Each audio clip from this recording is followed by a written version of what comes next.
Hello and welcome back to TNWKS, the Now We Know show, the show where we discuss a topic of interest and by the end we will have learnt something new and hopefully you will too. I'm Zak. And I'm Buzz. And in this week's episode, we're looking at a particular subject I've wanted to cover for a long, long time. I believe we have mentioned it a couple of times. Okay, but what we're going to be talking about is the same as if you have a ship. Okay. And a ship has a carrying capacity. And if you go beyond that carrying capacity, then you run the risk of that ship listing, capsizing and sinking.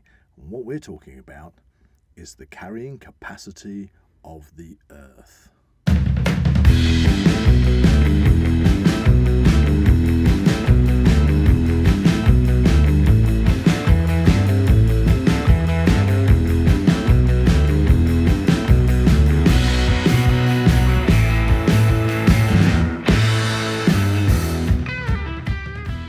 If you enjoy the Now We Know show podcast, support Zak Wylde Productions on Patreon or join our members on YouTube for early access, ad-free content and exclusive episodes. This sounds like a quite serious topic, actually.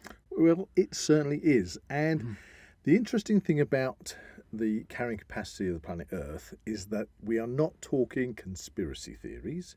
We're not talking about sort of hokey-cokey made-up science or anything like that.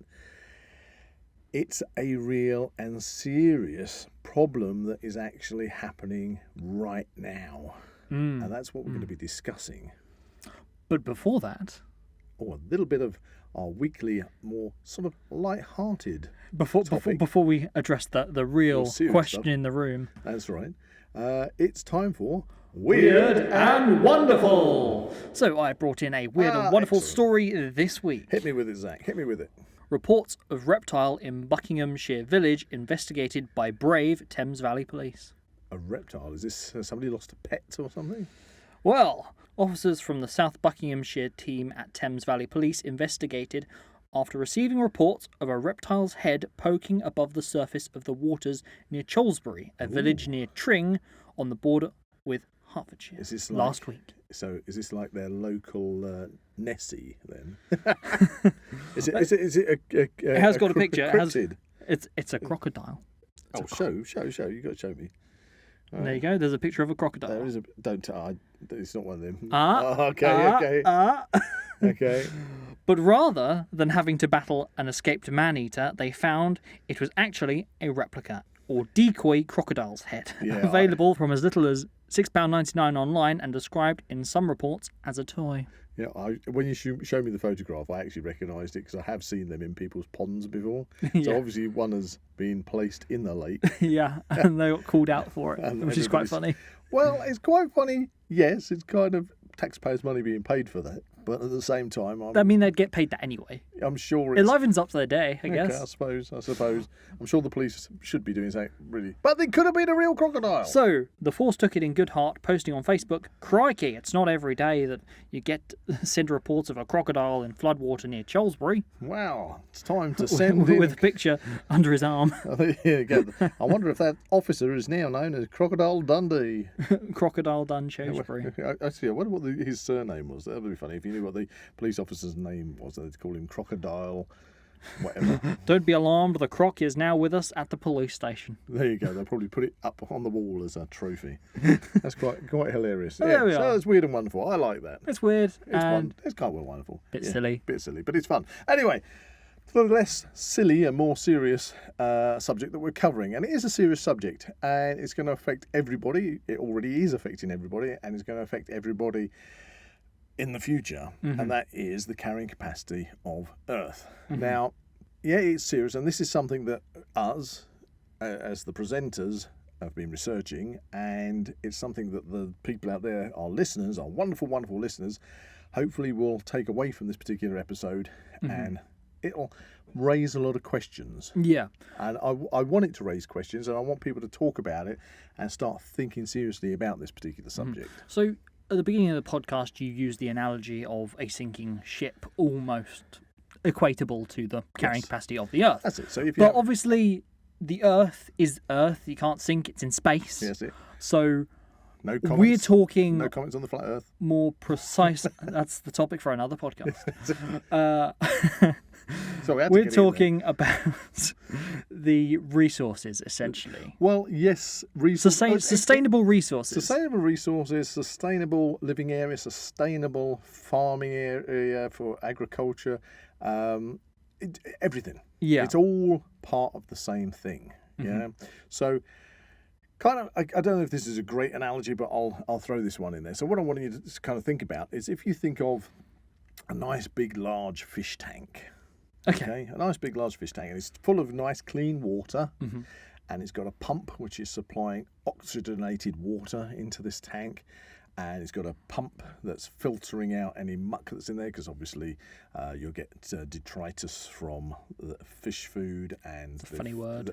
Detritus and fecal matter, which obviously gets in there. And if you've got any natural weeds that you've put into that fish tank that then can themselves produce algae, etc., etc. But you've got an ecosystem there which is being looked after. Okay, and let's just say you've chucked in a handful of fish.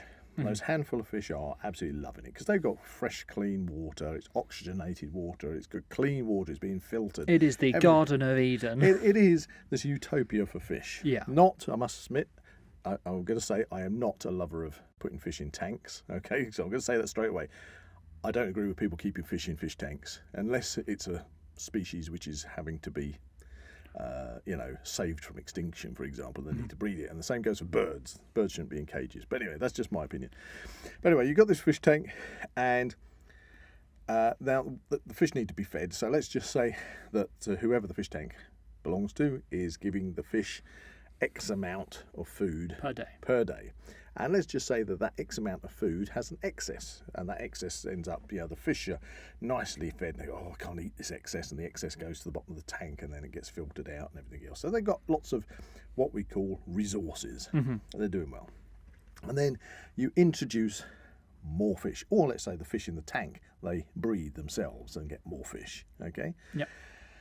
Don't worry about it, because we've got an excess of food going in there, so that can sustain the extra fish in there, and everything is still working fine. But it's going to be crowded. But this continues, and the fish tank fills up with more and more fish. Now, what you're going to get? And there's no let up to this. No, so you're going to get the tipping balance where suddenly you've got so much fecal matter in the water, so much detritus in the water, the filter is getting blocked up and not being able to deal with this, so the water is getting dirtier and dirtier and less oxygenated, and your fish are exceeding the amount of food that they are getting on a daily basis given to them. And that excess is suddenly depleted. If for example in this example, they are only getting a handful of food a day. Despite if there's an increased number of them. Despite if there's an increased number of fish, that amount of food doesn't change, then suddenly all those fish are going to be in a position where they're not getting enough food to go around, and it's all, the whole ecosystem, what was basically a paradise, as you said, this utopia, has now just turned into a dirty, nasty cesspool. And that's when the piranhas come out. And to start fighting for the resources. Taking a kind of a step there into that kind of prepping dystopian society. I don't think I planned any piranhas being in this particular example, but yeah. But what I'm painting a picture of... Peaceful fish turning into piranhas. No, what I'm painting a picture of is when you have a balanced ecosystem and it becomes imbalanced, then you have problems. Yeah.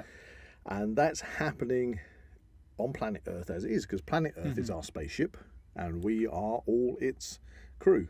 Passengers. Yeah, humanity is in command, you could say, because it's the human species which is having an effect on the planet, which obviously we're getting told on a daily basis that we should be trying to decrease our carbon footprint and to try and recycle and have the least impact on the planet and try and slow down global warming and all these things which are real and are happening. So when it comes to the carrying capacity of the planet, that is again a big issue, because we are currently at 8.1 billion people on the planet. Wow, I can remember when it was 7. Yeah. Well, okay. I've got a little notes here, so if you hear me rustling paper, then that will that's my notes. I've got pages and pages of notes here. That's all right. Okay, so to put this in perspective, 300,000 years ago, okay, it's estimated that the maximum population on the planet was around 10,000 people, or humanoids. Wow, that is quite the perspective there. Okay, but now this is the thing, and it would have taken around 35,000 years for that number to double when you consider births, deaths, and expansion. Wow. That's a huge. So to get from 10,000 to 20,000 population, 35,000 years. That sounds mad. Okay, and I double checked these figures on several different websites just to see. That's Reputable sources. Yeah, reputable sources. Now, going on census that was taken in 1930 to 1974. Okay, so this is from 1930. Yep. Just before Second World War to 1974, the whole Earth, the Earth's population doubled. So where it took 35,000 years to double, it literally took from 1930 to 1974. So even despite World War II? Yes. Wow. It doubled. Crikey. Okay. Because obviously you have births and deaths, and that you either have a stable population. So the births are being neglected by the deaths. So people passing away, getting older and passing away, and people being born, and you get obviously infant mortality and things can balance out and give you a stable population. Yeah. But the period we're living in now in human history, it's unstable. Yeah. People are living longer. Well, yeah, that's the thing we're trying to strive to kind of do. New researches in medical science, people are living longer and being looked after longer, and more children are being born. And yes, children around the world die of malnutrition and starvation and all sorts of things, all sorts of different kind of diseases. But the fact is, more and more children are being born. Yeah. And so you're filling up the space. Before you've emptied space. So, but then we have what you said right at the beginning, which is all about the resources. Now, talking about... We're going to the Thanos analogy now. Well, talking about the... we'll leave Thanos out of it for the moment. Okay. Talking about the carrying capacity of the planet. So there was a big question you need to ask me there. And that is... What is the carrying capacity of the Earth? Right, that is a very good question to ask me. Yes, okay? Yes, it's one of the main points of this podcast. So the carrying capacity of the Earth is like, how can I say this? It's very, very much across the scale, depending on how you distribute the resources. But working on the principle that all the resources of the planet Earth are being used in the same capacity around the world as they are now, we will reach the carrying capacity of the planet when it gets to basically 10 billion people. Now, 10 billion, it's estimated that the planet will reach 9.7 billion in 2050. Ouch. Which is basically, 26 years from now. Yep, that's within our lifetimes. And by 2080, it will be around 10.5 billion. Oh dear. Because you're having that kind of effect with, the more you have, every time you double it, you get even more. Yeah. It's like putting grains of rice on a chessboard. You put one grain of rice on the chessboard square, then on the next square you double it, you get 2 and 4 and 8. But by the time you get to the end, it's a huge, colossal amount. It's an entire bag. It's an absolute colossal amount.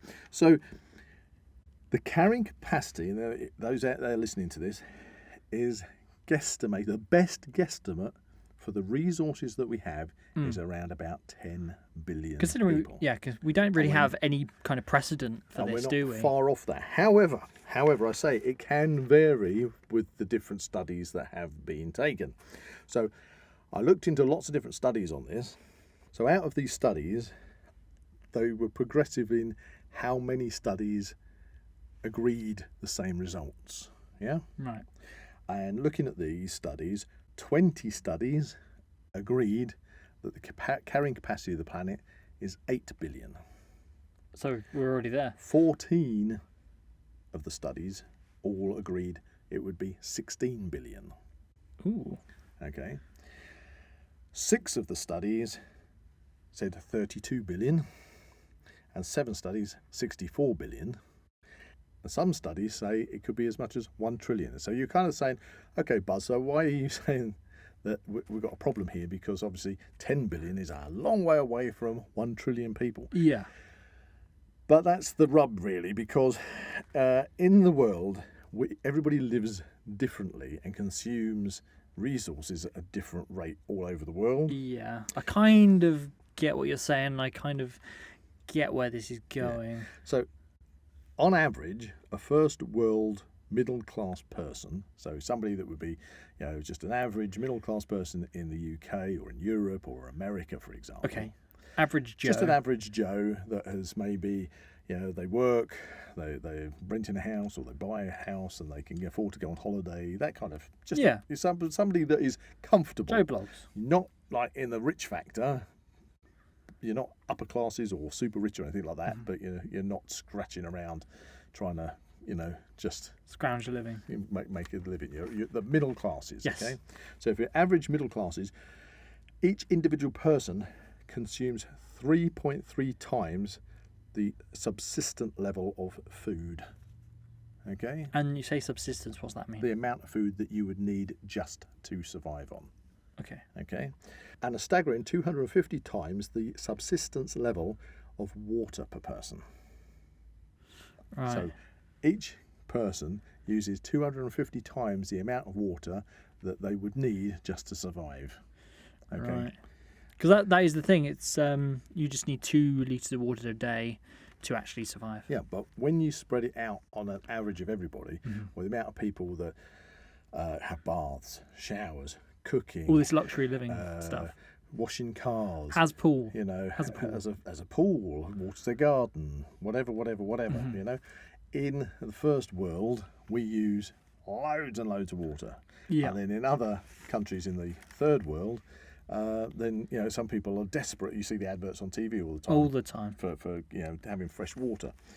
So where you have the issue with the carrying capacity of the planet is that you have all these different class structures, and everybody consumes such a varied amount of stuff. And I was talking to a friend of ours the other day who actually works at a supermarket, and they were saying, for example, in the UK, that the supermarket, they can have a damaged pack of food, which is perfectly 100% okay. It's got the tiniest dent in it or something, and it's literally they're throwing skips of food away on a daily basis. Yeah. And then if you then times that by the amount of supermarkets you have in the UK, across the world, in places where the regulations say that that's what you got to do, it's absolutely. But I suppose it's the millions of tons of food. I suppose it's the idea that landfill. Like the value of that item or whatever it is suddenly is then non-existent when it is damaged. That's kind of the eyes of the store. I think that each individual store has kind of like a losses thing where they expect X amount of losses through either damaged goods or even these days through theft from shoplifting and things. And it's kind of written off, and then that cost is then calculated and added on to all the other food that we pay for to counteract that loss from the stores. Wow. But the point is that there is a huge amount of resources in the first world that just end up going into the landfill, into the bin. Wasted resources. Whereas other people in the world are starving. Yeah. Or desperate for fresh water. And so if you argue the point of if everybody on the planet, regardless of who they are or where they're from, has a right to live at the same standard as every other person on the planet, let's say middle class person, okay, you would then completely deplete the world's resources incredibly rapidly to try and elevate people up to that level across the whole planet. Don't forget, we're talking an average middle class. There is still all the upper. Yep. There are people up there with their luxury yachts at Monaco. Money you know, is no object. Yeah, they all pay £43,000 for a singular plane ticket to take them somewhere, you know. Or a glass of glacial water. Yeah, a glass of glacial water, you know. Yeah, it's just ridiculous amounts of money for the super rich. Yeah. Yeah. And it's trying to get your mind behind trying to get the finite resources of the planet and say, okay, we can't keep consuming them at such a rate. But if you say to somebody who lives and is used to that kind of middle America, middle English lifestyle, that actually in order to lift up everybody else in the world, that you are going to have to take a serious dip in your Nobody's going to want that. living That's your problem. standards, and all the super rich people are going to have to take a super dip in all their living standards. Which they're not going to want to So do. that's where we get figures like the 1 trillion, because that would be if you're living in sort of some kind of dystopian future Yeah. where everybody is eating Soylent Green. I was wondering when that was going to come. Everybody is wearing, you know, I don't know, orange one-piece suits, and you all live in your tiny little cubicle rooms. Careful, you're bringing up Fallout now. You know, I mean, the point is, in order to distribute, so all of the resources of the planet are distributed equally, you would have to completely and utterly turn the whole of society across the world on its head from what it is at the moment. And like, if only there was like a switch to make everyone okay with that choice. But there isn't. There isn't. So in a There's never going to be. If in a hypothetical world, if everybody switched to being equal, a huge amount of people on the planet would actually get raised up in their living standards. A huge amount of people would be lowered in their living standards, but still have a roof over their head, still have food in their stomach, still have clothes on their back. Yeah? Yeah. But people who say, oh, I want to have the big gas guzzling car, or I want the $200,000 electric Boat 4x4, or the big, you know, you say, no, you can't have that. But the thing is, we don't live in that kind of world. No. And, you know, as well as people saying, shaking their fist and saying, you know, I hate the capitalist society and everything.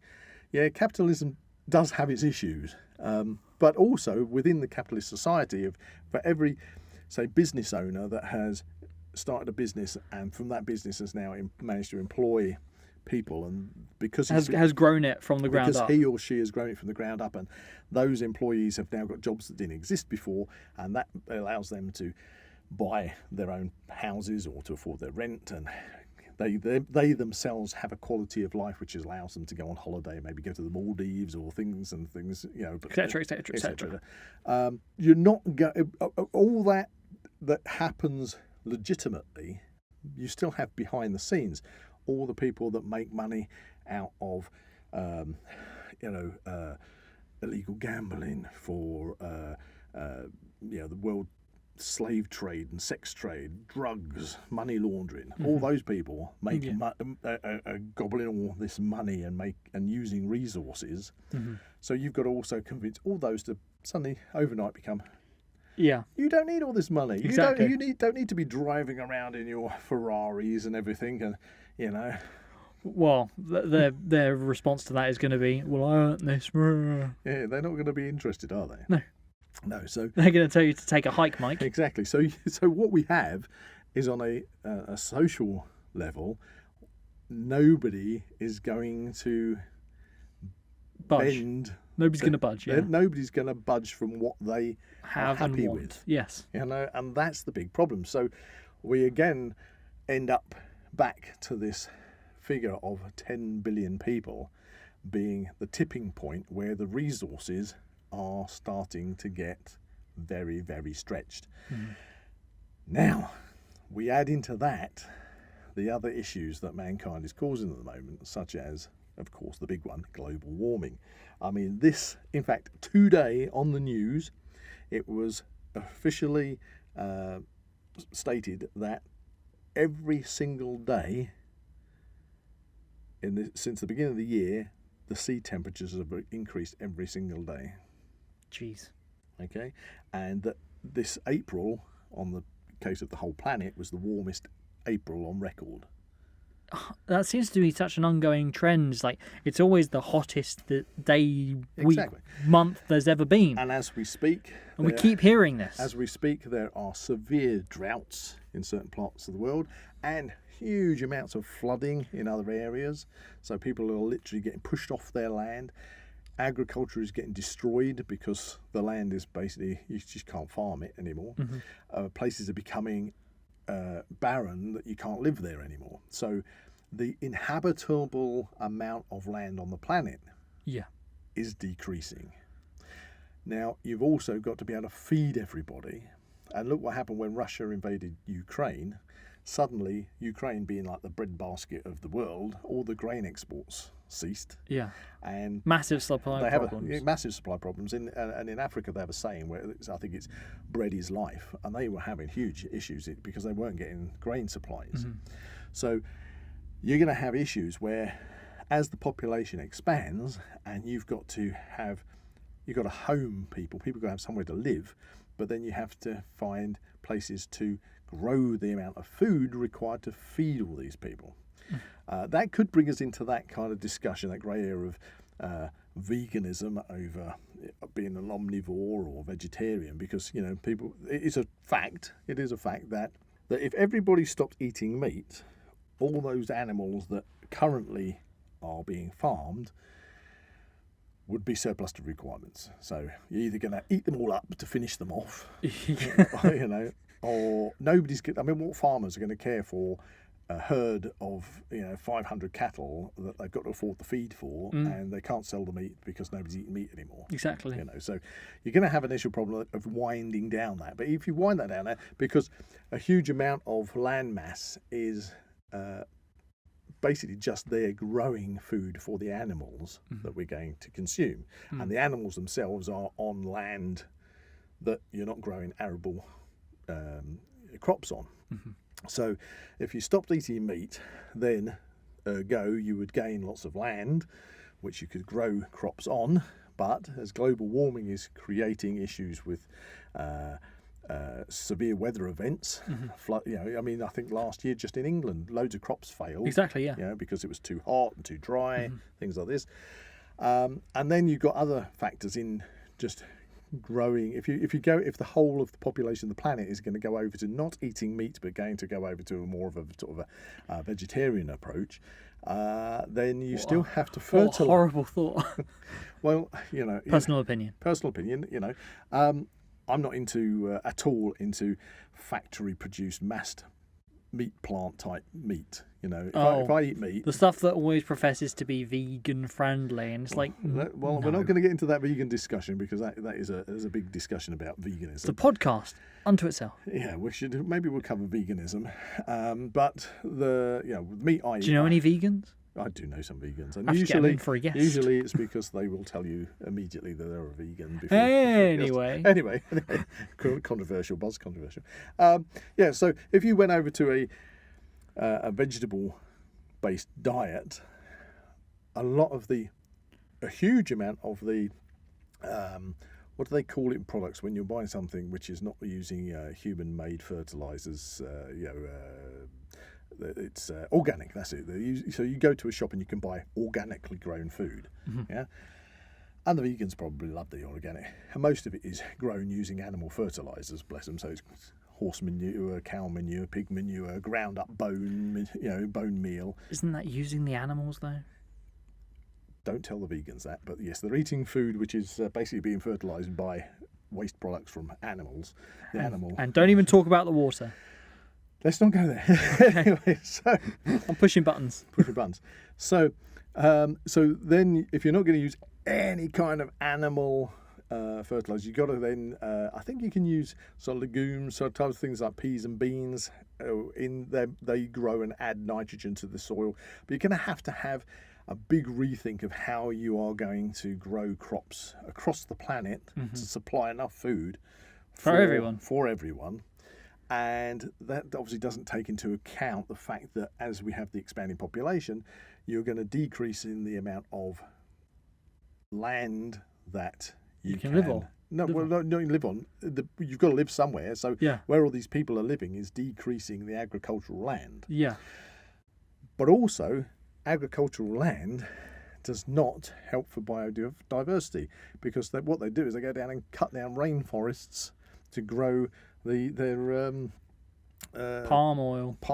or to make the tofu, such as soya. So you've got the soya plantations, and as you say, palm oil, and you're stripping away natural habitat and basically the amount of species which are becoming extinct and being pushed out of their natural habitats.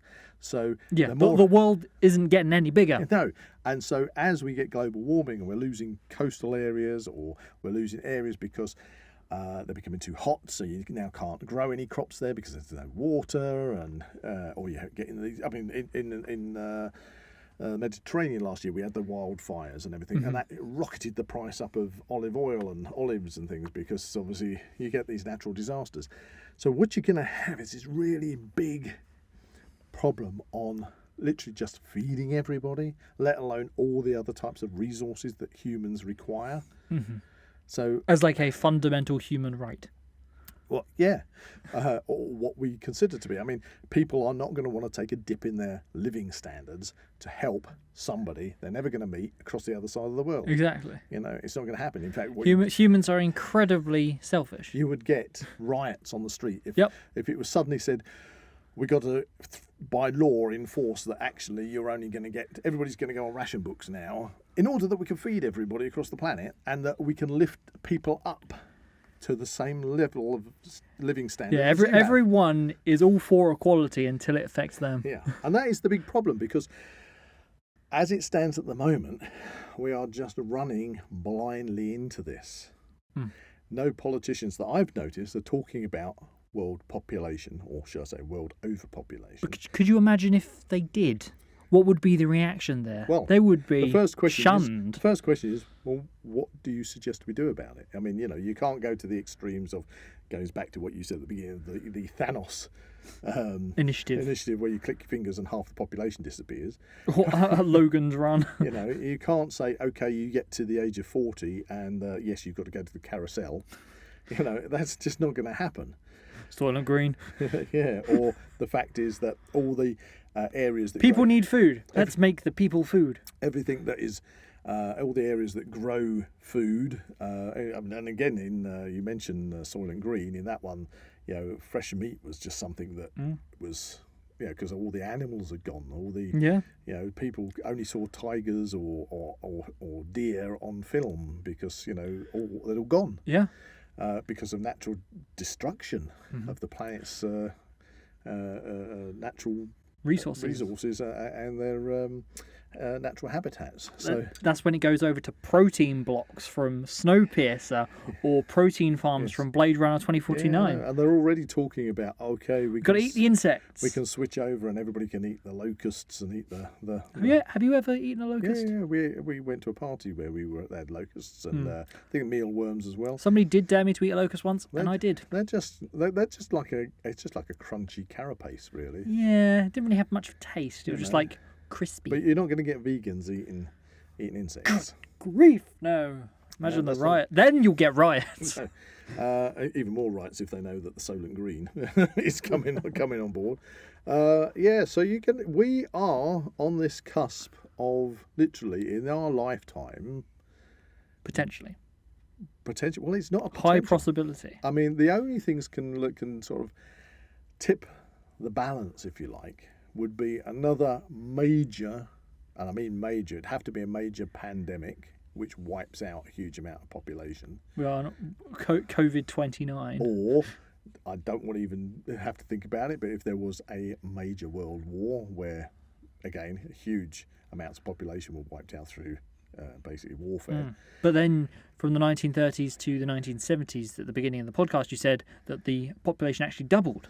This is true because although the wartime losses were taken into consideration in that calculation, and that's why we're so rapidly every year it's increasing. So it's and we are striving again, as you said, to live longer. Frankly, I love life. I haven't lived. I love life. Life likes me. Scrooge there. Yeah, a bit of Scrooge. So for all those people listening to the podcast, we want to live a long and comfortable and healthy life. But we also want our creature comforts. Well, that said, and beyond us, like children, you want your grandchildren, etc., etc., etc., to live in this happy world too. Exactly. We don't want this kind of post-apocalyptic kind of totalitarianistic dystopian society to suddenly just hit us all in the face. Yeah, something's got to happen. We're going to have to, cut back. I mean, the thing is, when you've got if you want to call it the first world, consuming loads of consumer goods or all the luxuries, if you like, who's going to turn around and tell everybody they've got to take a big hit in that if you're going to allow the rest of the population of the planet to pull themselves out of poverty and to have an equal bite of the apple? Yeah. Now, I suppose so far this is kind of sounding almost a bit ranty about humanity in this podcast, but do we have any actual solutions? Is there a silver bullet to this?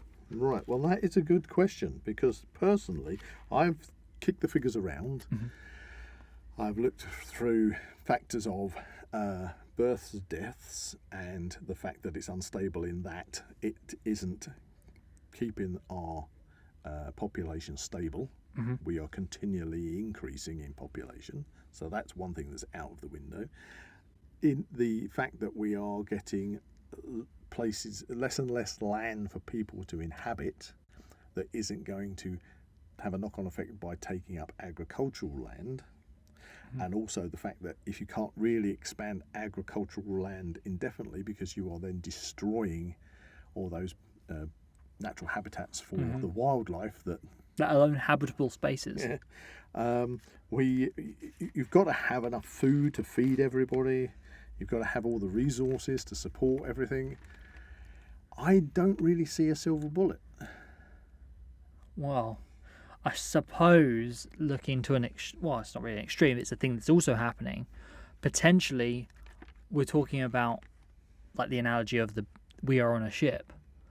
Could it be that we need to head off into the ocean to find some more resources? Okay, so I'm talking about leaving the planet. You're talking about outer space being the ocean. Right. Yeah. I see what you're saying. Analogy. Yeah, analogy. I got you. Well, yes. I mean, if you look like that, but and you do have obviously the SpaceX program where they keep pushing the new spaceship, the SpaceX spaceship, which supposedly can carry 100 people, and they are talking about obviously building a moon base, but I do not see how in any major way that's going to, and again going back to the Blue Origin philosophy of taking all engineering off the planet in order to make the planet the paradise it should be. I can't see it happening by 2050 / 2080. No. Not in a huge way that you can say, okay, we've now taken all engineering and everything, all manufacturing is off planet. We're not taking any more mining resources from the planet because we're mining everything off planet.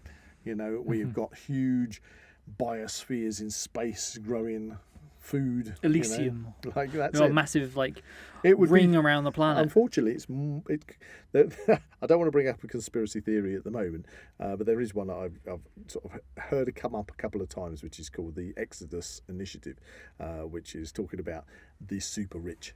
The whole point is that they can see the calamity coming, so that's why they're desperately trying to launch all these rockets and get off planet to a moon base where if you've got the money you can go, and then the world can basically burn and then they can come back when it... That's a rather pessimistic view, isn't it? We can look into that one another time, but I don't think that I'd love to see mankind go off into space. I'd love to see. I don't think I want to live forever, and I'd love to see that happen.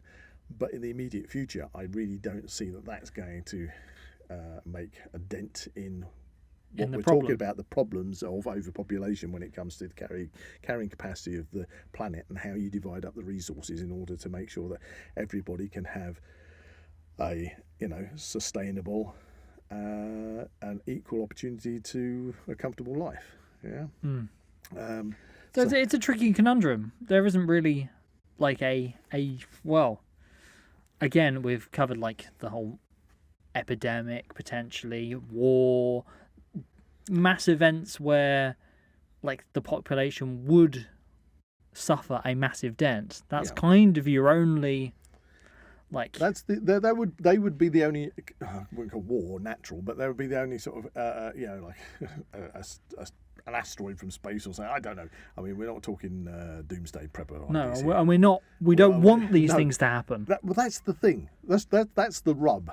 Yeah. Okay. The rub is everybody, and I wish this for everybody. I want everybody in the world to not be hungry, to not be thirsty, to have a roof over their heads, to not be enslaved, to not be oppressed.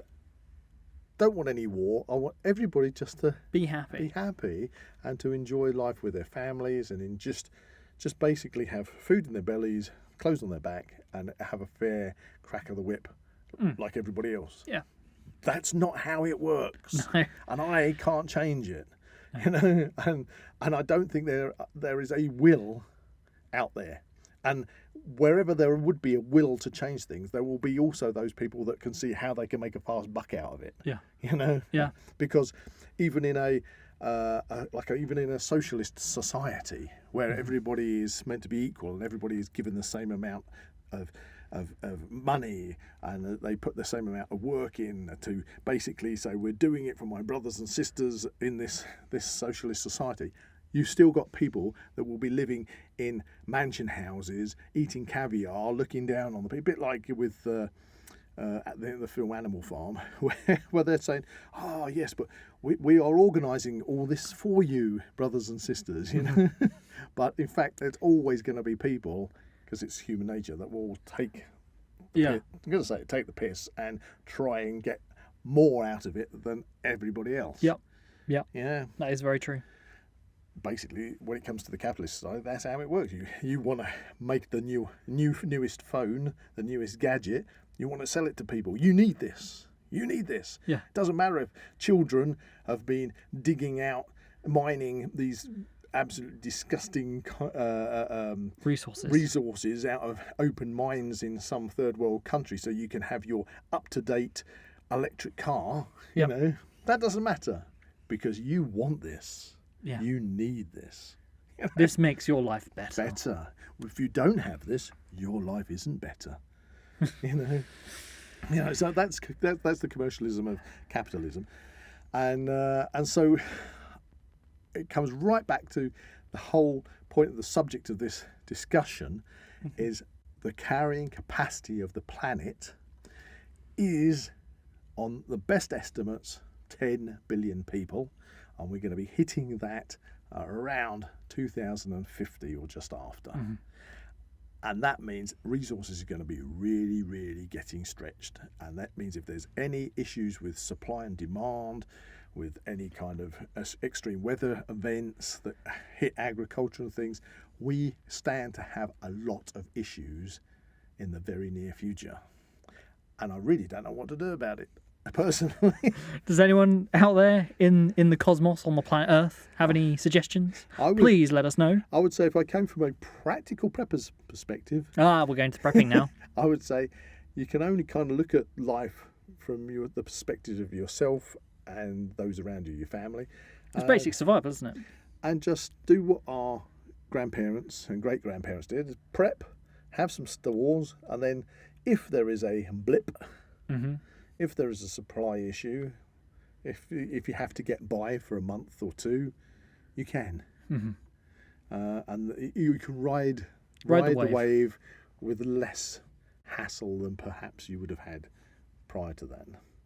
But yeah, I think that when it comes to the carrying capacity of the planet, it's a major problem. Major problem that nobody is talking about. As I say, and that's why we are. And that's and I'm going to repeat myself, but no politician will ever discuss it because it's not a vote winner. They haven't got an answer to it, and they don't have to have an answer for it because within the next 20 years they will be retired on their nice politician's pension. Yep. You know, You got and leave it to the next lot to deal with. You know? So until we get to a point where you're walking around. Crunch point. To get to a crunch point, yeah. So I don't know. Maybe the listeners have got some insights in how we can prevent the human race from literally sort of running down this dark alley. It'd be really interesting to spark some conversations there. And is there really any solution, or is the only solution crash and burn and begin again like the phoenix from the flames? Which leaves us with Wisdom of the Week. And this particular wisdom of the week is quite poignant, I think. You've brought one in. I've got one, yes. Okay. And this one, I'm going to quote Gandhi. Ooh. Gandhi said, "The world has enough for everyone's need, but not for everyone's greed." Ooh. Deep. And very, very poignant to this podcast. Very poignant. Yeah, so if everybody were to have the same and to rein it in a bit, we can get through and keep going. But that isn't going to happen, I doubt. Too many greedy people. Too many greedy people. And that's why we have preps. That's why we prep. Anyway, that's a podcast for another day. So that's the end of episode 99. 99. That can mean only one thing. Our next episode is going to be the big 100. Triple digits. Wow. We made it after 2 years. We've made it to the triple digits. Huzzah. So we're going to have a special episode. We are. And we're not going to tell you what it's about. Stay tuned for that. But can we reveal what's going to be different about it? We can. Okay, so we're going for our 100th podcast episode, and we're actually going to be recording it on video. Yes, so all you YouTubers, lovely listeners out there, you will be able to watch the episode on YouTube with our pretty faces all over the screen. Exactly. So we're going to have our first full recorded video podcast. Mm-hmm. And obviously it's still going to be there on all the audio channels for everybody to listen to as per normal. Yes. So stay tuned for that. Yay! Next week. Next week. 100. Maybe we should get a birthday cake. I don't know. Yes. If you enjoyed this episode, please like and subscribe to this channel and comment below any suggestions of topics or activities you'd like to listen to in future episodes. That's a big... It's the end of the world as we know it. Goodbye from Zak and Buzz. Zak and Buzz, yes. Goodbye. Good luck. Yeah, good luck, Live everybody. long and prosper. You can find the Now We Know Show podcast on YouTube, Spotify, Amazon Music, and Apple Podcasts. Keep up to date with everything ZWP on Facebook and Instagram, or visit the Zak Wylde Productions website at www.zakwyldeproductions.com. And remember to join us on Patreon or become a YouTube member for early access content and exclusive episodes.